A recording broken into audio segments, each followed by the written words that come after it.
Salam sejahtera Malaysia, denyut nadi suara rakyat bergema di channel ini. Jangan lupa tekan butang subscribe, like dan share. Malaysia kita punya, cintai Malaysiaku, kita jaga kita.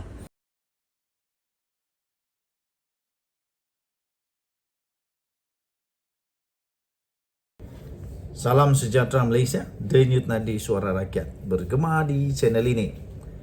Zuraida kini dah tak ada harapan lagi. Zuraida lebih baiklah mengundur diri. Zuraida lebih baiklah supaya tinggalkanlah politik. Lebih baik pergi menjual nasi lemak ataupun pergilah kerja yang sebelum jadi ahli politik. Sudah ditolak. Memang secara terang-terangan rakyat Malaysia memang sudah menolak Zuraida Kamaruddin. Kerana apa? Kerana tanggungjawabnya, dia harus bertanggungjawab dengan apa yang telah dilakukannya ketika dia juga menjadi salah seorang sebahagian daripada langkah Sheraton. Memang orang marah. Zuraida kini bolehlah merancang tinggalkan politik. Itu kata penganalisis politik di Malaysia. Sudah tiba masanya untuk bekas ahli Parlimen Ampang, iaitu Zuraida Kamaruddin, untuk merancang meninggalkan dunia politik selama-lamanya. Demikian kata penganalisis politik. Pensyarakanan Jabatan Pengajian Pentadbiran dan Politik Fakulti Ekonomi Pentadbiran Universiti Malaya UM, iaitu Muhammad Taufik Yaakob, berpandangan demikian susulan pemecatan Zuraida dari Parti Bangsa Malaysia ataupun PBM selama 10 dan bersama dengan 10 anggota yang lain. Muhammad Taufik berkata pergerakan politik Zuraida sebenarnya sudah lama menemui penamat. Sebaik saja dia mengkhianati PKR dan Pakatan Harapan lebih kurang 2 tahun yang lepas. Katanya pergerakan politik Zuraida sebenarnya sudah tidak relevan lagi dalam politik negara apabila beliau sendiri telah mengkhianati PKR atau secara keseluruhannya mengkhianati Pakatan Harapan menerusi apa yang dilakukan dalam langkah Sheraton.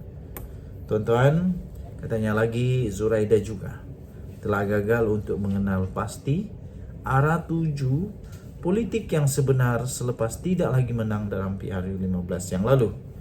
Jadi katanya, bagi saya tak perlulah Zuraida pada masa ini sama ada untuk menyertai mana-mana ahli parti politik untuk meningkatkan semula kononnya kredibiliti beliau ataupun keyakinan mahupun kepercayaan rakyat kepada beliau, kerana ia disebabkan oleh faktor kepercayaan trust, keyakinan yang sudah hilang dalam kalangan rakyat kepada beliau, katanya kepada Malaysia kini. Dan Muhammad Taufik juga turut berkata demikian mengulas masa depan politik Zuraida selepas beliau dipecat oleh PBM. PBM pada semalam telah memutuskan untuk memecat serta-merta Zuraida Kamaruddin yang dikatakan bakal presiden parti di tengah-tengah pertikaian kepimpinan dengan presiden pengasas PBM, iaitu Larry Seng. Pemecatan itu juga dibuat atas alasan Zuraida dan sekutunya tidak menjawab surat tunjuk sebab yang dikeluarkan kepada mereka pada 19 Disember yang lalu. Sementara itu, Taufik juga tidak melihat masa depan Zuraida bersama parti lain kerana bekas naib presiden PKR itu telah dilihat sebagai beban bagi mana-mana pihak pun.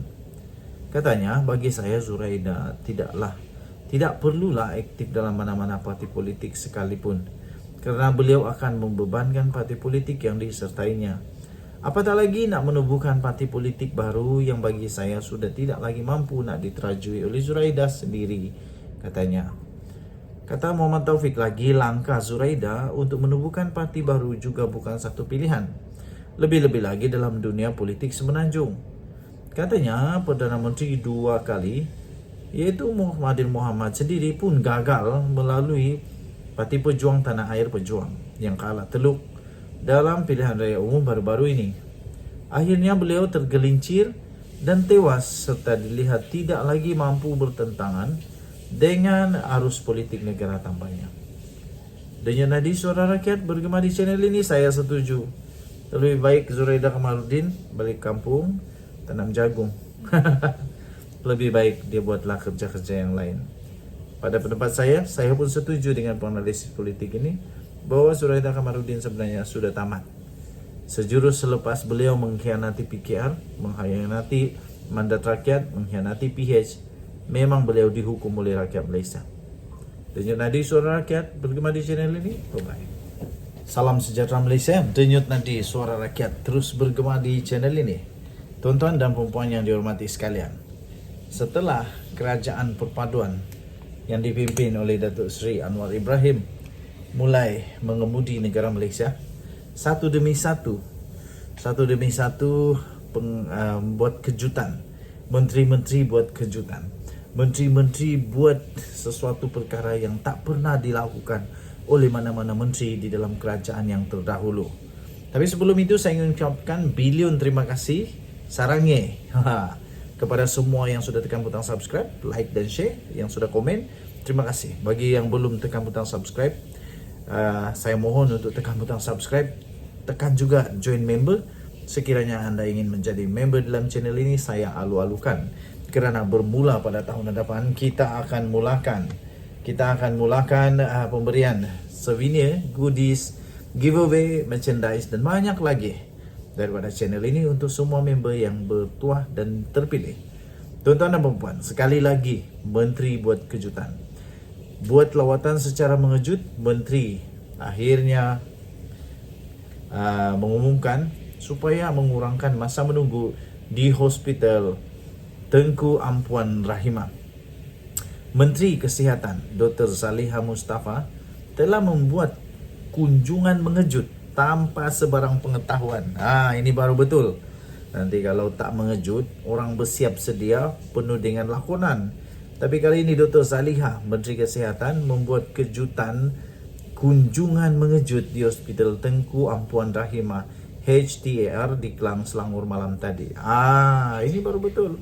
Beliau yang berpakaian secara hanya casual dan berpelitup muka, dia duduk berbual dengan sejumlah pesakit yang sedang menunggu rawatan di Jabatan Kecemasan hospital berkenaan.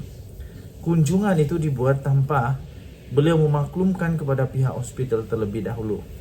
Menurut seorang pegawainya, menteri itu iaitu Zaliha hadir untuk mendapatkan maklum balas mereka tentang perkhidmatan di situ, terutama isu waktu menunggu yang lama di Jabatan Kecemasan. Zaliha bukanlah seorang menteri yang pertama di bawah kerajaan pimpinan Perdana Menteri iaitu Anwar Ibrahim yang telah melakukan kunjungan secara mengejut di kemudahan di bawah kementerian mereka masing-masing.